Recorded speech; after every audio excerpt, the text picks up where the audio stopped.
আজ আপনাদের সাথে শেয়ার করছি একটা মাছের রেসিপি। খুব কম উপকরণে এবং চটজলদি হয়ে যাবে এবং খেতেও কিন্তু সুস্বাদু। পুজোর সময় কিন্তু আমরা বাড়িতে ধরুন যদি রান্নাও করে থাকি তাহলে কিন্তু আমরা সবাই চেষ্টা করি খুব তাড়াতাড়ি যাতে একটু রান্না হয়ে যায়, কারণ সবাই আমরা পুজো দেখতে বেরোই, সেই জন্য খুব চটজলদি রান্না হয়ে যাওয়ার মতো অথচ সুস্বাদু এরকম একটা মাছের রেসিপি আজ আপনাদের সাথে শেয়ার করছি। চলুন তাহলে ভিডিওটা দেখতে থাকি। এখানে 4 পিস কাতলা মাছ নিয়েছি। প্রথমে নুন ছড়িয়ে দিচ্ছি, তারপরে সামান্য পরিমাণে একটু হলুদ দিয়ে দিলাম। নুন হলুদ দিয়ে মাছটাকে আগে মাখিয়ে নিচ্ছি ভালো করে। দুটো পিঠে নুন হলুদ দিয়ে মাখিয়ে নিতে হবে। সরষের তেল দিচ্ছি।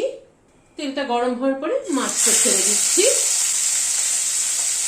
একটা পিঠ এই মিনিট 2 মতো হলো, উল্টে দিচ্ছি। এই পিঠটাও একটু লাল করে ভেজে নেব।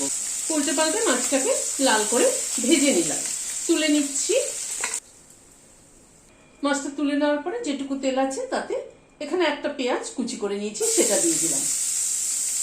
আজকের মাছের ঝোলটা ভীষণ সিম্পল ভাবে করছি, খেতে কিন্তু দারুণ টেস্ট। খুব কম উপকরণে খুব সুস্বাদু একটা মাছের ঝোলের রেসিপি এবং চটজলদিও হয়ে যায়। পেঁয়াজটাকে হালকা করে ভেজে নিচ্ছি আগে। পেঁয়াজটাকে মিনিট খানেক একটু নাড়াচাড়া করে নিলাম। দুটো কাঁচা লঙ্কা কুচি দিয়ে দিলাম, আর 1 ইঞ্চি মতো একটা আদার টুকরো কুচি করে নিয়েছি, সেটা দিয়ে দিলাম। আজকে কিন্তু সব কুচি দিয়ে আমি পেঁয়াজ কুচি, কাঁচা লঙ্কা কুচি, আদা কুচি দিয়ে মাছের ঝোলটা করব, কিন্তু কোনো পেস্ট ব্যবহার করব না। আদা, কাঁচা লঙ্কা ও পেঁয়াজটাকে ভালো করে একটুখানি ভেজে নিলাম। এখানে 1 চামচ পোস্ত বাটা নিয়েছি, পোস্ত বাটাটা দিয়ে দিলাম। পোস্ত বাটার পরিমাণটা কিন্তু খুব বেশি না, 4 চামচের 1 চামচ পোস্ত বাটা। পোস্ত বাটাটাকে দিয়ে একটু নাড়াচাড়া করে নেব। অল্প একটু হলুদ দিয়ে দিলাম, একটু নুন দিয়ে দিলাম, সামান্য একটু কাশ্মীরি রেড চিলি পাউডার দিলাম কালারের জন্য। সবকিছুকে দিয়ে জাস্ট একটু নাড়াচাড়া করে নিচ্ছি।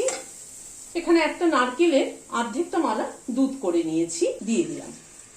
আমি ফ্রেশ নারকেলের দুধ ব্যবহার করলাম। আপনারা চাইলে ক্যানের যে নারকেলের দুধগুলো কিনতে পাওয়া যায় বা টেট্রা প্যাকে যেগুলো কিনতে পাওয়া যায় সেগুলো ব্যবহার করতে পারেন। ঝোলটা একটু ফুটে ওঠা অব্দি অপেক্ষা করব। এমনি কিন্তু কোনো জল ব্যবহার করব না, খালি নারকেলের দুধ দিয়ে গ্রেভিটা করব। ঝোলটা জাস্ট ফুটে ওঠার পরে মাছগুলোকে দিয়ে দিলাম। মাছগুলোকে দিয়ে ঝোলের মধ্যে একটুখানি ফুটিয়ে নিচ্ছি। মিনিট 2 মতো মাছগুলো ঝোলের মধ্যে ফুটলো। 1 মুঠো ধনেপাতা কুচি ছড়িয়ে দিচ্ছি। দুটো কাঁচা লঙ্কা মাথাটা ছিঁড়ে দিয়ে দিলাম। সবকিছুকে একবার একটু মিশিয়ে দিচ্ছি, দিয়ে গ্যাসের ফ্লেমটাকে বন্ধ করে দিলাম। ঢেকে দিচ্ছি স্ট্যান্ডিং টাইম 5 মিনিট, ধনেপাতা কাঁচা লঙ্কার ফ্লেভারটা অ্যাবসর্ব হওয়ার জন্য। ভিডিওটি যদি ভালো লেগে থাকে তাহলে একটা লাইক এবং সাবস্ক্রাইব করার অনুরোধ রইল। আজ তাহলে এখানে শেষ করছি। নমস্কার।